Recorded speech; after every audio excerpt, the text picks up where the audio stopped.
¿Quieres enviar algo desde los Estados Unidos a Venezuela? Tuplata.com.be es la mejor opción. En tuplata.com.be además te asisten con tus compras y si lo necesitas, incluso las hacen por ti. No busques más couriers de dudosa procedencia, envía rápido y seguro, en avión o en barco, nos ajustamos a tu presupuesto. Tuplata.com.be, la tarifa más baja y en el mejor tiempo.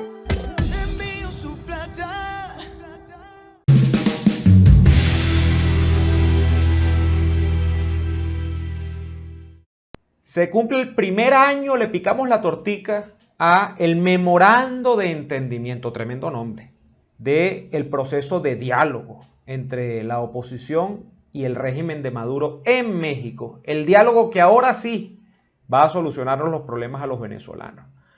En el video de hoy te voy a contar por qué hay factores externos e internos que ya dejan aquello en ridículo, que no hacen posible que uno pueda esperar que va a salir algo potable de allí. En el video de hoy te voy a explicar qué ha pasado durante todo este año con el famoso diálogo de México y en el video de hoy te voy a decir por qué es una enorme farsa que otra vez quiere meter en un embudo a los venezolanos, en el embudo de la ignorancia, en el embudo de la resignación, en el embudo de la torpeza y en el embudo de creer que el chavismo es racional y se sienta en una mesa con cubiertos y se pone la servilleta en las piernas y dice, vamos a comer como las personas normales, vamos a comer como la gente educada.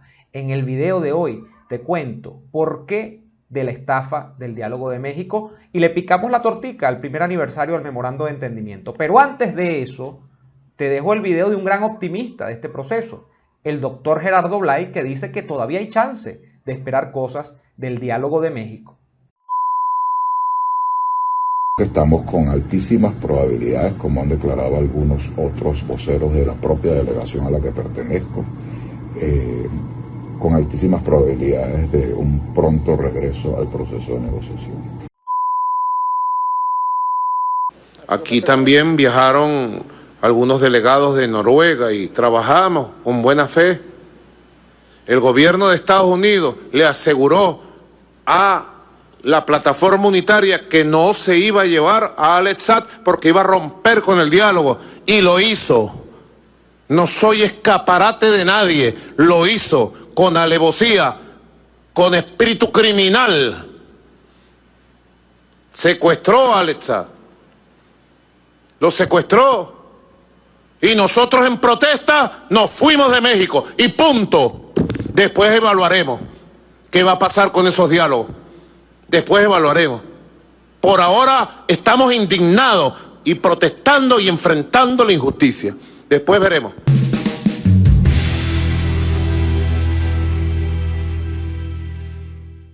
Ay, Neomar, que tú eres muy pesimista, que a tú todo le ves el lado B, el lado C, el lado D, el lado E, el lado Z. A todo le estás buscando las 5 patas, como lo del gato.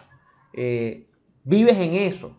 No, yo lo que pasa es que tengo un problema, que es que todo lo pienso 2 y 3 veces. Y que he tendido, como he vivido en Venezuela toda mi vida, y todavía lo hago, ejerzo ese enorme acto de resistencia, por lo que no me martirizo, porque es una decisión que además es personalísima. Vivo pensando y dudando de todo, aunque creo que dudar de todo en la vida no es lo correcto, pero lamentablemente, repito, quienes estamos en Venezuela, hemos tenido que aprender a dudar de todo y de todos.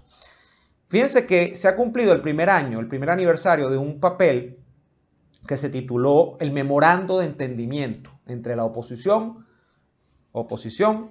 y el régimen de Maduro. Este era un papel que más o menos trataba de enmarcar el acuerdo que se pretendía alcanzar en México con el régimen de Maduro, con estos sectores de oposición. Y para comenzar por el principio, como siempre digo en estos videos, habría que decir que el intento de México, o el esfuerzo de México, como lo ha llamado Jorge Rodríguez y Gerardo Blay, que son los cabezas de cada uno de los sectores dentro de este proceso, no es el primero. Nosotros conocemos de diálogos en Venezuela por lo menos de la época de la Coordinadora Democrática. Nosotros conocemos de diálogos por lo menos de la época en la que se pretendía, a través de un diálogo, armonizar un marco de condiciones para que Hugo Chávez y quienes lo adversaban pues concretaran la convocatoria a un referendo revocatorio. Por allá, eso comenzó por el año 2002-2003 y terminó cristalizando en el año 2004 con un referendo revocatorio que, por cierto, en días recientes también ha cumplido un nuevo aniversario, ya 18 de aquel momento. Ese referendo revocatorio, pues lo que hizo fue afianzar a Chávez en el poder y crear el mecanismo para que luego Chávez incluso dijese que la gente estaba encaminando el país hacia la voluntad de construir el socialismo. Eso fue, de hecho, lo que marcó la campaña a la reelección de Chávez en el 2006. Y de ahí en más, la historia es larguísima, pero además muchos de ustedes ya la conocen. La destrucción de un país, prácticamente, la muerte de Chávez, la llegada de Maduro, las claudicaciones de la oposición y henos aquí, henos de Pravia. Cuando pensamos en México, entonces habría que decir que no hay novedad en el asunto. Luego de eso han venido miles de diálogos, han venido miles de intentos y nunca se llega a nada. Nunca se llega a nada básicamente por una situación, que esa situación tiene que ver con que el chavismo no se ve arrinconado, no se ve forzado a entregar el poder. Y si no se ve forzado a entregar el poder, pues como en la política todo es así, usted voluntariamente no lo va a ceder, y menos cuando usted no tiene voluntad democrática, cuando usted es un régimen que es no democrático. La gente que no es democrática actúa con principios que solamente atienden al criterio de que yo me quedo en el poder y no importa cómo lo haga, porque por eso yo no soy democrático. Eso es lo primero, ese es el marco estructural de toda esta cuestión. Ahora, en el caso mexicano, ¿qué ha pasado? Bueno, allí se sentaron, esto cayó muy mal en la opinión pública, había gente que decía, no, Gerardo Blay es un santo, o sea, pues si está Gerardo Blay eso tiene seriedad. No es este un programa sobre Gerardo Blay, simplemente un año después lo que podemos decir es que sigue allí Gerardo Blay, sigue el negociador del chavismo, que es Jorge Rodríguez. Ese diálogo solo tuvo 2 rondas de encuentros, ambas por supuesto en México, y de esas 2 rondas nos quedaron 2 puntos del famoso memorando de entendimiento, que era como que el marco de convivencia que iba a regir esos encuentros donde vendrían más rondas, pero se quedaron en 2. El régimen se levantó. Recuerden ustedes que una de las razones formales, esto se cuenta y no se cree, pero es así, yo estoy haciendo un poco el recuento histórico para que ustedes tengan más o menos claridad de lo que ocurrió. El chavismo termina parándose y termina diciendo que no va a seguir en la mesa de diálogo porque no le permiten que ese niño Jesús, que es Alex Saab, testaferro del chavismo, que está procesado por la justicia de los Estados Unidos al día de hoy, con la braga no rosada como esta camisa, no blanca como esta camisa, blanca y rosada, esta guayabera, sino la braga naranja, termine quedándose detenido en los Estados Unidos, sino que ellos quieren que él sea uno de los negociadores, porque él es diplomático y tal y cual. Se paran, patean la mesa y aquí estamos. ¿Qué ocurre? Los 2 únicos puntos en los que avanzó supuestamente esa agenda o en la que coincidieron, imagínense ustedes, los representantes de la oposición y los representantes del chavismo, eran: 1, el tema de concordar que se iba a rechazar la pérdida del territorio Esequibo, por cierto, pérdida que ha sido ratificada a través de las acciones que ejecutó Hugo Chávez primero y después Maduro para ganarse la simpatía de los países de la CARICOM, porque el Esequibo lo ha entregado el chavismo en estos 20 años. No vamos a hablar de años precedentes porque, como ustedes saben, esto es una disputa histórica de Venezuela con Guyana, pero en el caso del chavismo ha sido una entrega y una cesión total, porque eso le permitía a Chávez conquistar voluntades de CARICOM en los foros internacionales, que al final de cuentas era lo que le interesaba a Chávez, era tener votos en los foros internacionales para imponer sus agendas exteriores. Entonces, eso por un lado fue rechazar el tema del Esequibo, de la pérdida del Esequibo. Eso es lo que ha mantenido de alguna manera, lo que mantuvo el tema del diálogo en México. Y número 2, esto es insólito, el acuerdo o el memorando de entendimiento planteaba que había que revisar las sanciones internacionales y todo el tema de priorizar la atención social de los venezolanos. Atención social que el chavismo ha despriorizado, si es que existe el término, en estos 20 años. Atención social que ha llevado al piso el chavismo y que, por cierto, tiene a los maestros y a los trabajadores de base tirados a las calles en este momento, peleando contra el tema de la ONAPRE y de esos salarios de hambre que pretende aprobar el chavismo. Y atención social que no aparece en ningún horizonte de lo que se podría llamar la política pública del régimen o las decisiones de gobierno del régimen. ¿Por qué? Porque al régimen le da igual si la gente está bien o está mal, porque incluso estando mal la gente, esto se convierte en un mecanismo de control de voluntades para un régimen que, repito, no es democrático. Pues del timbo al tambo en ese diálogo se acabó y ahora entonces Gerardo Blay resucita, sale del ostracismo con esta declaración que ustedes acaban de ver, que por cierto es tomada creo que de una entrevista en el Circuito Éxitos. No podría ser de otra manera. Ahora yo les voy a decir, porque esto es un analizando, por qué yo creo que en este momento específicamente esta iniciativa no va para ninguna parte. ¿Por qué en este momento esta iniciativa es una pérdida de tiempo y es un nuevo engaño? ¿Por qué nos están viendo la cara de bolsa? Como decía aquel candidato chavista que después decía que iba a sacar a Chávez y que bueno, que a todos nos estaban viendo la cara de bolsa. No la están viendo en este momento. Fíjense, hay factores internos y externos que hacen que en este justo instante Maduro le dé igual el diálogo de México, a mi modo de ver. Si nos ponemos a ver la cosa desde afuera hacia adentro, Maduro del año pasado para acá ha logrado que, bien sea por cansancio, bien sea por un tema de lobby internacional, bien sea porque la agenda de los regímenes del Foro de Sao Paulo se ha concretado y han logrado tomar el poder en Colombia, en Chile, en Honduras. Ahora están buscando asaltar el poder en Brasil con Lula. De que sigan siendo mayoría en el escenario regional y se vaya restringiendo cada vez más la capacidad de gobiernos democráticos de hacerle frente en la región a Nicolás Maduro, bien sea por esto, bien sea por el cansancio, bien sea por la cercanía de una eventual elección presidencial en Venezuela para la que faltarían en teoría 2 años. Y digo faltaría, y hablo en infinitivo porque no se sabe qué es lo que va a pasar realmente en este país, porque no estamos en democracia. Los cronogramas democráticos no aplican a este país. Bien sea por cualquiera de estos 3 o 4 factores que les he nombrado, el mundo se ha cansado de frentearle a Maduro. El mundo ha dicho, no podemos hacer mucho más con Venezuela. De hecho, ¿cuál es el mensaje de Europa y de Estados Unidos en este momento para la oposición venezolana? El mensaje es, bueno, hay que organizarse e ir a un proceso electoral que lo que queremos es que sea justo, transparente, verificable, y que al final de cuentas sea democrático, pues. Entonces, no hay de otra. Nosotros no estamos pensando en este momento en imponer más sanciones, nosotros no estamos pensando en cercar diplomáticamente a Maduro. De hecho, el tema diplomático con las embajadas es más que visto que en muchos países, hechos los pendejos, le han hecho el feo a los representantes diplomáticos de Guaidó. Porque esto ha caído en una especie de, diría yo, de cansancio, como les mencionaba hace algunos segundos, ¿no? Entonces, ese mundo que combatía a Maduro, que se pensaba que lo podía poner en algún momento en jaque mate, ha desistido de ejecutar esa jugada de ajedrez y se ha quedado expectante, observador. Se ha quedado viendo a ver qué ocurre en Venezuela, tomando en la mayoría de los casos la previsión de que lo más seguro es de que en Venezuela, de cara a los próximos por lo menos 2 años, Maduro siga en el poder. Entonces, lo que se está tratando de organizar, bueno, hemos visto a Almagro. Almagro es la cereza del pastel de esto que les estoy diciendo. Almagro le ha dicho a la oposición, ya que no se puede tumbar a Maduro, lo que queda es presionar para que se produzca una cohabitación ordenada donde la oposición por lo menos puede respirar más aire, puede dar más pasos, puede tener un poco más de comida en su subsistencia diaria en Venezuela. Los que son opositores tengan un poquito más de vida, pero que tengan en cuenta también que el chavismo no va a salir del poder. Esa es la perfecta opinión o la perfecta posición internacional que yo veo lamentablemente en la mayoría de los casos en este momento hacia Venezuela.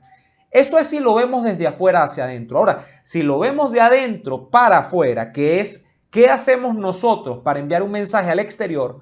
Nosotros tenemos una oposición que viene justamente después de este proceso de diálogo en México, que nunca concretó en nada, que en noviembre del año pasado se monta en unas elecciones regionales. Unas elecciones que si usted hace las sumas, si hace las restas al día de hoy, ¿qué le han producido en términos de beneficios reales a los demócratas venezolanos? Incluso a los que viven en el Zulia o los que viven en Barinas, que son 2 estados que supuestamente quedaron gobernados por opositores. En el caso de Zulia, Manuel Rosales, en Barinas, el señor Sergio Garrido.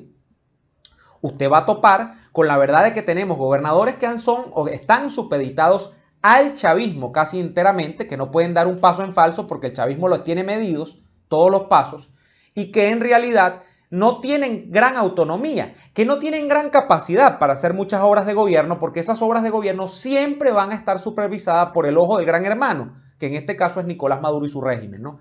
Entonces, ¿qué ocurre? Que esas elecciones que eran vendidas como una panacea por buena parte de esa oposición que se sentó en esa mesa, lo que han hecho es amarrar a la oposición en su conjunto a las elecciones como único método para enfrentar a Maduro. Y en el momento en el que Maduro mete a la oposición en esta posición, que es el electoralismo mero y puro, pues se viene abajo cualquier agenda que tenga que ver con confrontación a través de otras vías o con agendas de resistencia, con agendas de protesta. Fíjense cómo han desaparecido las protestas partidistas o convocadas por los partidos y por el liderazgo político convencional en Venezuela. Las protestas que tenemos hoy día son protestas de base, que nacen de sindicatos, que nacen de sectores gremiales, que no tienen nada que ver con banderías políticas partidistas, ¿no? Entonces, cuando Maduro viene y en noviembre logra que la oposición se entube por esa vía, el mensaje, repito, que mandamos nosotros hacia afuera es el fundamental. Y el mensaje es, en Venezuela no hay que estar peleando más. En Venezuela la oposición ha conseguido que, bueno, que tiene que resignarse a concurrir a los eventos electorales porque es la única manera que tiene de quitarle el poder a Maduro. Cuando tú tienes esa posición, ya es poco lo que necesita Maduro en una mesa de negociación, que es a donde yo voy en el análisis central del día de hoy. Maduro no tiene ninguna necesidad de ganar mucho más en una mesa de negociación. ¿Qué podría ganar Maduro en esa mesa de negociación? Bueno, por supuesto, un poquito de mayor legitimidad, que no la tiene en este momento. Y bueno, en el mundo, Maduro es visto en alguna medida como un tipo que es malo, así como es visto Daniel Ortega en Nicaragua. Sin embargo, repito, el mundo se ha acostumbrado a sobrevivir con esa maldad. El mundo dice, no tenemos de otra, ¿qué vamos a hacer? Nos vamos a poner de espalda. Como yo leía a un ex canciller colombiano que a propósito del caso Venezuela-Colombia y las relaciones que ahorita es que se están reestructurando, porque recuerden que durante el gobierno del presidente Duque se rompieron las relaciones. Bueno, esas relaciones tenían tiempo rotas, pero con el presidente Duque se ratificó que no se reconocía a Maduro como presidente. Este embajador o ex embajador decía, bueno, eso está bien desde el punto de vista moral, desde el punto de vista ético, pero desde el punto de vista práctico es inconducente, porque Venezuela está al lado de nosotros tenemos intercambios comerciales que hay que hacer con Venezuela y no nos queda otra, porque a Maduro no lo van a sacar. Entonces, ¿qué vamos a hacer? Nosotros no podemos hacer nada como colombianos, no más que buscar beneficio para el pueblo colombiano, y el beneficio pareciera ser regularizar la relación. Entonces, en esa misma posición usted puede sintetizar el tema del mundo. Sabemos que Maduro es malo. Sabemos que Maduro lo acaban de medir en una encuesta de líderes de opinión y de periodistas en otra encuestadora internacional, la encuestadora Ipsos, y es el presidente con menor popularidad de toda la región hispanoamericana. Tiene algo así como un 5% de popularidad. Está por debajo de Pedro Castillo, incluso, que tiene menos de 19, 18 puntos de popularidad. Pero independientemente de eso, dirá el mundo, este es el que gobierna Venezuela. Y tenemos que entendernos. En esa posición, entonces, básicamente, a Maduro internacionalmente le queda muy poco por ganar. Le queda por ganar, pues, que le destraben algunas cuentas. Le queda por ganar que ya no le digan dictador en algunos foros internacionales, sino que le llamen presidente. Le queda por ganar que la naturaleza de las relaciones bilaterales, por ejemplo, con Estados Unidos se reestructuren completamente, que se dice mucho que eso viene por allí. Yo, como no tengo información confirmada, no me hago eco de rumores. Le queda por ganar que en la región, por supuesto, se reestructure también su relación con muchos países, que él sea más o menos un presidente normal dentro de ese encofrado de relaciones bilaterales con cada uno de los países y relaciones multilaterales también con otros organismos y con foros, ¿no?, internacionales como la propia OEA, etcétera, etcétera, etcétera, ¿no? Entonces, que él no se le diga tanto dictador, que él ya se le diga presidente. Eso es lo que le queda por ganar. Ahora, en la praxis, Maduro, a efectos de la comunidad internacional y de la población dentro de Venezuela, despacha como presidente. Entonces, díganme ustedes, ¿para qué si en un momento en el que Maduro estaba más débil que era hace un año, porque todavía la oposición no se había reinsertado en la línea electoral, todavía la oposición decía que, bueno, Maduro era ilegítimo, que todavía lo dicen, pero ellos dicen, Maduro es ilegítimo, el CNE es tramposo, pero vamos a las elecciones.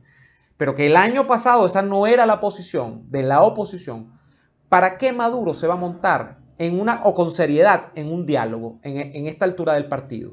Yo no lo veo. Si alguien más lo ve, pues que me lo explique, porque yo no lo veo. Y aquí estamos, no frente a cosas de querer, sino de qué rinde fruto para Maduro realmente en una mesa. Para la oposición rendiría mucho fruto. Para la oposición, bueno, conseguiría mejores condiciones para esas elecciones en las que quiere participar. Conseguiría, pues, que Maduro reconozca algunos liderazgos de la oposición. Pero aquí el tema es, ambos juegan. Aquí no es lo que beneficia a la oposición. Aquí es principalmente lo que beneficia al chavismo. Y desde el punto de vista material, repito, interna y externamente, Maduro no tiene presiones suficientes que lo lleven a ceder en ninguna mesa de negociación. De manera que allí lo que se podría producir, bueno, es lo que se ha producido en otras ocasiones. Lo que se ha producido es una cesión de intereses por parte de la oposición, una claudicación. Eso estaba anunciado, eso se sabía. Pero esto lo digo a propósito de que, bueno, en Venezuela parece que no abunda mucho análisis. En Venezuela parece que lo que somos es replicadores. Y entonces cuando sale Blight y dice esto, bueno, la gente, no, bueno, fíjense, eso es que viene algo. ¿Qué va a venir? O sea, Maduro no está más débil que hace un año. Más allá de que, repito, esta encuesta lo muestre con 5%, más allá de que tenga a los maestros en la calle, más allá de que se le diga todavía particularizadamente en algunos sectores que es lo que es un tipo que no es un demócrata, que es un tirano. Pero más allá de eso a él le resbala. Él tiene a esta altura del partido mayor fuerza de la que tenía hace un año, de manera que el recuento, lamentablemente, de los hechos nos lleva a pensar que no hay posibilidades de que de la iniciativa de México, de este tema de la negociación con el chavismo y la oposición, supuesta oposición en México, salga algo productivo. Este ha sido apenas, como siempre les digo, un análisis breve sobre esta situación en esta sección que tiene poco tiempo, pero que ha gustado muchísimo y que afortunadamente yo disfruto mucho en hacerla cada vez que tomo pequeños hechos y los dejo como análisis breves acá para que ustedes los puedan ver. Muchísimas gracias a la gente que me apoya en Patreon, patreon.com/neoadolfo es mi cuenta en Patreon. De todas maneras te dejo el link acá abajo en la descripción de este video. Y acá abajo en la descripción de este video también te queda el link de PayPal, de la cuenta en PayPal para ayudar con este canal y para que este canal esencialmente siga a flote.